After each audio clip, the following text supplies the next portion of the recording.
With the election campaign continuing, of course. It's all here after Live at 5, which continues now. It's over to Bruce. And a question, Steve. When did you last take a vacation day from work?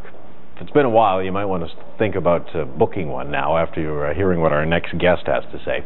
Beverly Beuermann-King is a sociologist and a stress expert, and she joins us tonight to fill us in on the results of the 4th annual Expedia.ca Ipsos Reid Vacation Deprivation Survey. I think I need a vacation just after saying Vacation Deprivation Survey. Thank you so much for coming in tonight. You're welcome. Let's talk about the results of the survey, how they pertain to specific professions. I found this very interesting. Which careers tend to have the most vacation-deprived workers? Well, the Expedia.ca survey looked at Canadians' perception of these different professions. And so what Canadians believe is that medical professionals, doctors and nurses, and caregivers are the most vacation-deprived. And that makes sense when we look at other research. We know that they have a high rate of burnout, job-related stress illnesses, and job turnover. Did that surprise you at all, those results? Not really. Not for those two. The bottom of the list kind of surprised me a little bit more, only in that it was teachers and government workers. And yeah, they're the least vacation deprived. The least vacation deprived, so we think. And again, it's our perception, but it makes sense. They have, the strong contracts, they have the 2 months off, but that doesn't mean that they're not stressed out as well. Oh, absolutely, yeah. What about Atlantic Canadians? How do we stack up with the rest of the country when it comes to the annual vacation days that we get around here? Again, it looked at where we were at, and I think the biggest thing that stood out for me for Atlantic Canadians was more around the reasons why not, because that was where the biggest discrepancy was. Number one reason for Canada was trouble scheduling, but the number one reason for Atlantic Canadians was they were too busy. Busy? At 19%, so too busy. They've got too much to do, not enough time to do it in. Fascinating. And do we tend to use all of our vacation days, or, here in our region, or do we just let them slide into next year?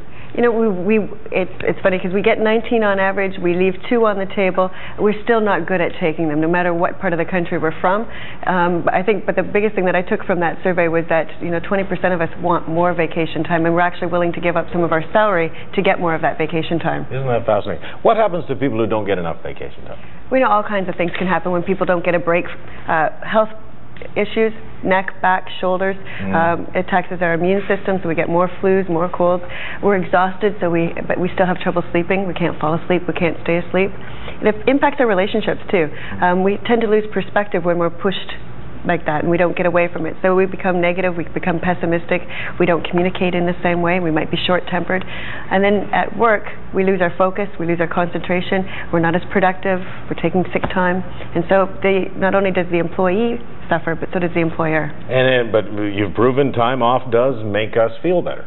Yeah, the Expedia.ca survey looked at how we feel when we come back, and 55% of us said we have more energy, we're rejuvenated, and we feel better about the jobs that we do.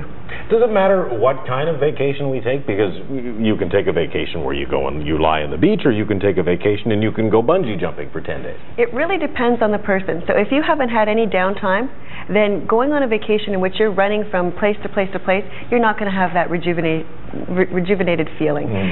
So what I tell people is plan the vacation to fit with what your needs are. If you make decisions all day long, then go to an all-inclusive where you don't have to make any decisions, you're completely catered to. If you haven't been connected with your family, find a way of taking a vacation that gets you that connected feeling. Certainly worthwhile putting some thought into that. Definitely. All right, listen, we want to thank you so much for coming in. You're very welcome. Beverly Beuermann-King is a sociologist and a stress expert, and we're happy she took time out of her busy day to join us tonight on Live at 5. Thanks, Beth. You're welcome. Here's Star. Coming up next, Paul's Plays of the Week from the place every hockey fan wants to be.